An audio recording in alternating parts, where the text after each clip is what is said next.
चाहे वो भारतीय जनता पार्टी हो, राष्ट्रीय जनता दल हो या जनता दल यूनाइटेड हो या लोजपा हो, ये सभी दल जो हैं, यदि हम लोग के साथ अलायंस नहीं करते हैं तो हम लोग पूरे 243 सीट पर चुनाव लड़ेंगे। लेकिन अति पिछड़ी जाति के लोगों को आगे बढ़ाने में सारी पार्टियां जो है वो विफल रही है। राजनीतिक रूप से अति पिछड़ी जाति सफल नहीं होंगे तब तक मुझे लगता है कि इस राज्य में अति पिछड़ी जाति की संख्या जो है वो दबती चली जाएगी और उसकी आवाज भी दबती चली जा रही है। पनोरमा ग्रुप, जो सोचता है वो करता है, आपके अपने सपनों का आशियाना। नमस्कार, भारत लाइव पे आप सभी दर्शकों का एक बार फिर से बहुत बहुत स्वागत है। देखिए, एक तरफ देश में प्रधानमंत्री नरेंद्र मोदी तीसरी बार प्रधानमंत्री पद के लिए शपथ ले रहे हैं, दूसरी तरफ बिहार की राजनीति भी गर्म है। कल ही हमने चर्चा की थी अति पिछड़ा समाज किस तरीके से केंद्र में और जो एनडीए सरकार है बिहार में, नीतीश कुमार की पार्टी है, उससे काफ़ी नाराजगी उनकी चल रही थी, क्योंकि अति पिछड़ा समाज ने जिस तरीके से सपोर्ट किया था उतना सहयोग एनडीए के तरफ से नहीं मिला। बावजूद इसके जिस तरीके से उन्होंने अपनी बातें रखी, आने वाले विधानसभा की तैयारी अति पिछड़ा समाज कर रहा है और अति पिछड़ा समाज से आम जनता पार्टी राष्ट्रीय के राष्ट्रीय अध्यक्ष विद्यापति चंद्रवंशी से हमने बातचीत की है और आम जनता पार्टी राष्ट्रीय अब अपना जो परिवार है उसे बढ़ा रहा है। एक बार फिर से आज एक बड़ी बैठक में फैसला लिया गया है कि राष्ट्रीय प्रवक्ता के रूप में डॉक्टर सी के ठाकुर को जिम्मेदारी जो है वो दिया जाए, जिसको लेकर के तैयारियां काफ़ी तेज हैं। सी.के. ठाकुर हमारे साथ खुद मौजूद हैं, बातचीत करेंगे। बड़ी जिम्मेदारी आपको मिल रही है, एक तरफ नरेंद्र मोदी देश संभाल रहे हैं, दूसरी तरफ आपको पार्टी संभालने की जिम्मेदारी मिल रही है, कैसे निभाएंगे जिम्मेदारी? देखिए, बिहार में अति पिछड़ा, बिहार, झारखंड, उड़ीसा, बंगाल, इन कई राज्यों में अति पिछड़ी जाति की संख्या जो है बहुत है और 36% आपने देखा होगा 36% संख्या जो है हम लोग का आया था। लेकिन अति पिछड़ी जाति के लोगों को आगे बढ़ाने में सारी पार्टियां जो है वो विफल रही है। तो हमारे राष्ट्रीय अध्यक्ष माननीय विद्यापति चंद्रवंशी जी साहब जो ये कदम उठाया है कि अति पिछड़ी जाति की आवाज बन करके आम जनता पार्टी राष्ट्रीय के माध्यम से इस पूरे बिहार से पहले उठा रहे हैं, क्योंकि जननायक कर्पूरी ठाकुर के बाद ये ऐसे नेता हैं जो अति पिछड़ी जाति को केंद्रित कर करके पूरी राजनीति को इर्द गिर्द ला रहे हैं।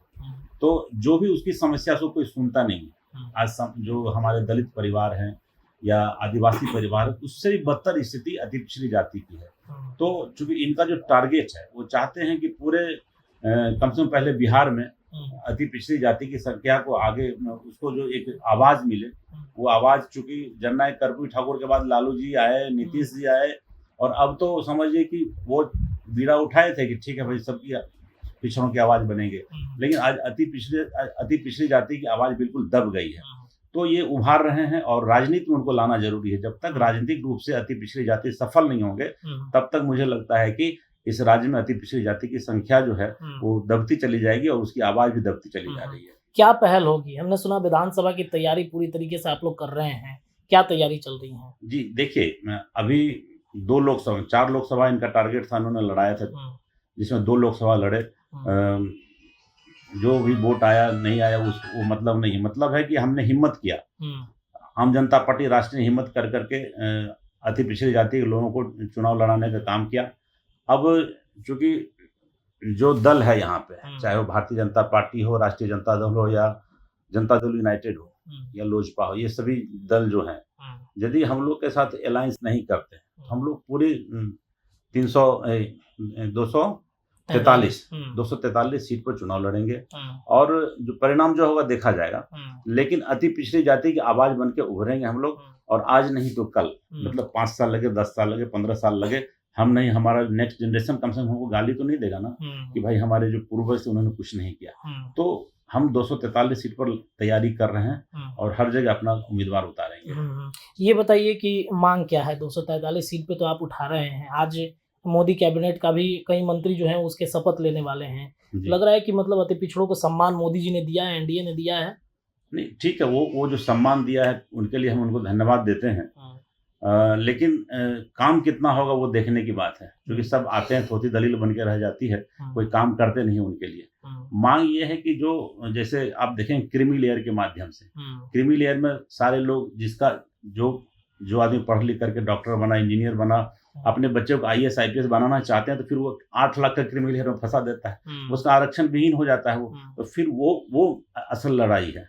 दूसरी लड़ाई है कि जो अति पिछड़े के बच्चे जी आज पढ़ाई लिखाई से वंचित होते हैं, जो ये 5 किलो राशन हम माननीय मोदी जी को, आप ये सोचेंगे कि अब आज पहला दिन मोदी 3 में वो शपथ ले रहे हैं और टारगेट कर रहे हैं, लेकिन सच्चाई है कि वो 5 किलो राशन दे करके फंसा करके लोगों को, अति पिछड़ी जाति और बहुत सारे दलित परिवार को वो अपना वोट भी बना करके रखे हैं। तो हम आज उसकी लड़ाई भी लड़ने जा रहे हैं इस चुनाव के माध्यम से। लोगों के बीच जा करके ये कहेंगे कि 5 किलो राशन वो तुम्हारा राशन है, तुम्हारा राशन खरीद करके वो कम दामों पे तुम्ही को देता और कहता है कि हम तुमको राशन दे रहे हैं।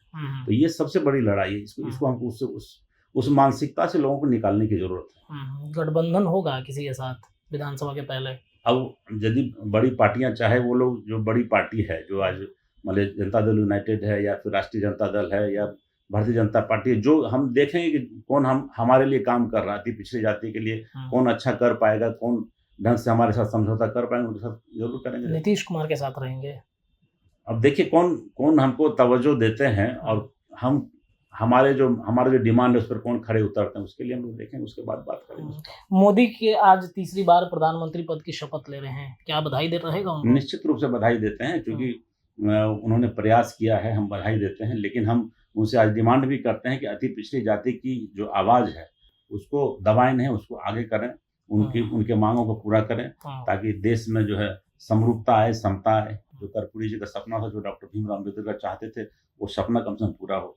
चलिए, तो डॉक्टर CK ठाकुर हमारे साथ मौजूद थे। आम जनता पार्टी राष्ट्रीय से इनको राष्ट्रीय प्रवक्ता के रूप में मनोनीत किया गया है और बड़ी डिमांड ये कर रहे हैं विधानसभा चुनाव के पहले भी, और जिस तरीके से मोदी कैबिनेट का आज विस्तार हो रहा है इस पर भी इन्होंने अपनी राय रखी है। इस खबर में इतना ही, लेकिन खबरों का सिलसिला लगातार भारत लाइव पर जारी रहेगा। बहुत बहुत धन्यवाद। पनोरमा ग्रुप, जो सोचता है वो करता है। अगर ये वीडियो पसंद आई और वह बिहार के राजनीति और बिहारियत से सरोकार रखेनी तो सब्सक्राइब बटन दबा के चैनल के सब्सक्राइब कर ली। ओजे एगो घंटी बा, ओकरा बटन दबा देला से कुल सटीक और मारक खबर रुआ मुफ्त में मिल जाई। अगर रुआ पत्रकारिता के हमनी के नया प्रयोग में सहयोग कर चाहतानी तो ज्वाइन बटन दबा दी। पेटीएम नंबर नोट कर ली 9386816700। धन्यवाद।